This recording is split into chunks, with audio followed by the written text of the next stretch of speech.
If you are an equestrian, you're probably making this very common mistake. And the reason I say you're probably making this common mistake is because this is something that a lot of us don't actually realize we're doing. Okay. I'm not talking about something that you're doing with your riding that you're aware of. We're subconscious. We're like, oh, I should look up and not look down at my horse. Not that. Okay. This is something I'm talking about that you are probably doing, but you don't even realize that you're doing. So if you haven't already subscribed to my channel, please do me a huge favor, hit that subscribe button, comment down below. If you're joining me live, then let me know in the chat where in the world you are watching from. And this mistake, I'm just going to go ahead and do it. Let's do this. Okay. This mistake is huge. And the reason it's so huge is because this, as I said, is a subconscious thing, which you probably don't even realize you're doing. So what is it? The number one thing, do not be a dabbler. Don't be a dabbler. And this is something that's funny, actually. It was just brought up today in I have a coaching mastermind group. I have a coaching program.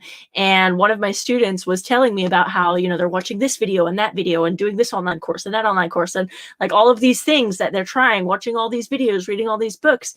And here's the thing. There is one thing that that person needs to do in order to solve her horse's problem. One thing. Okay? One. And the biggest mistake that a lot of equestrians make is we have a tendency to dabble. We have a tendency to dabble. And let me know in the chat, like comment down below if you're guilty of this. We have a tendency to dabble.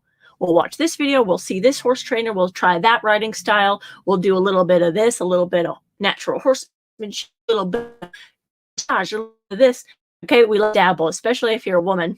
We're really good at multitasking, but the thing is, you can be good at multitasking in the sense of, organizing your kids and juggling your husband and doing all of this stuff. But when it comes to your riding, okay, when it comes to riding and learning, you can't be a dabbler. Okay, you can't be a dabbler. You have to fix one thing. You have to master one thing before you can move on to the next. And Michael Jordan, he says it best, okay? And what Michael Jordan says is, I know, like super excited here. Michael Jordan says, okay, you don't practice until you get it right. You practice until you can't get it wrong. And that's the thing when you are dabbling and you're trying a whole lot of different programs or courses or things, you have a tendency, and we have someone here, Kara, so guilty. We have a tendency of when we're dabbling, when we're trying out different things, when we're trying out different, courses or videos or books or whatever, every trainer, every coach has a different style. Every coach has a different system, a different method.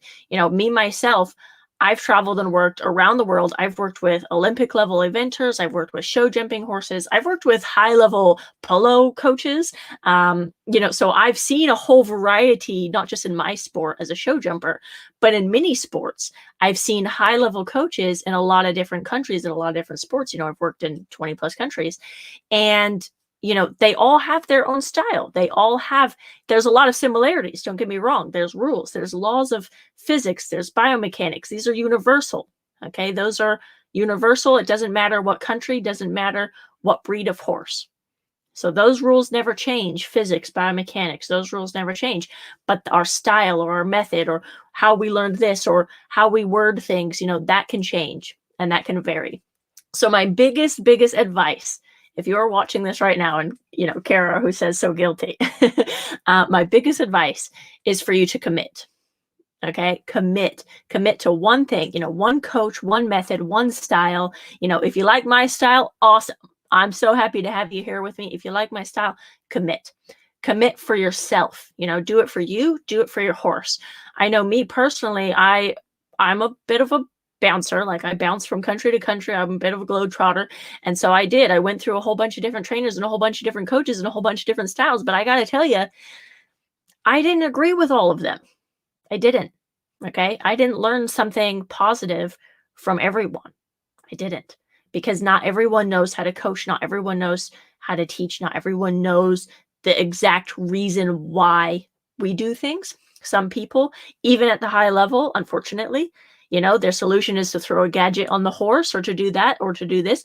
So it's not about trying to keep trying all of these different things. It's about commitment. Commitment for yourself, commitment for your horse. And I promise, and this is a lesson I had to learn the hard way, and that's why I'm so passionate about this topic. I promise if you commit and if you stop being a dabbler, then I promise you will achieve much faster, okay, much bigger results. And so my challenge for you, and here's where I'm going to, shameless plug or whatever, but my challenge for you is to actually commit to something. And how many riding lessons a week are you already taking? How many horse trainers are you dabbling with? How many YouTube videos are you watching?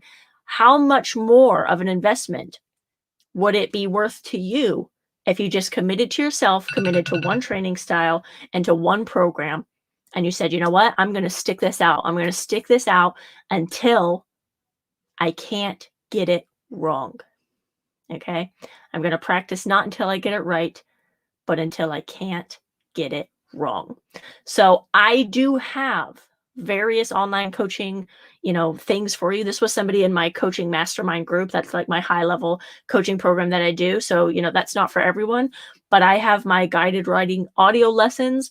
We have our Speaking the Horse Language course. We have the Speaking the Horse Language book. Like, we have a whole bunch of programs for you where you can have that committed, dedicated learning experience.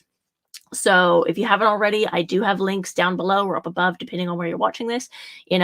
Join our free trial for our guided audio riding lessons. Reach out to me. I'd love to hear from you guys. If you're having any challenges, if you don't know what would be the best for you and your horse, if you're having a spooky horse or you're having this, or maybe you're a bit scared to ride your own horse, or maybe you just want to improve your dressage a little bit, or you're jumping, like whatever that you're working on, let me know. Say, hey, Crystal, I want to commit. I'm ready. Which program should I do? What should I do next? How can I improve faster with my horse without getting distracted from all these shiny objects? Like, I call it the shiny object syndrome, definitely. So I'm definitely guilty of that. I used to do that all the time. But yeah, just reach out to me. Let me know. Comment down below. Send me an email. I'm always here for you guys. I always love to hear from you. So hopefully this was helpful, and I can't wait to see you guys in next week's video. So thank you so much, and bye.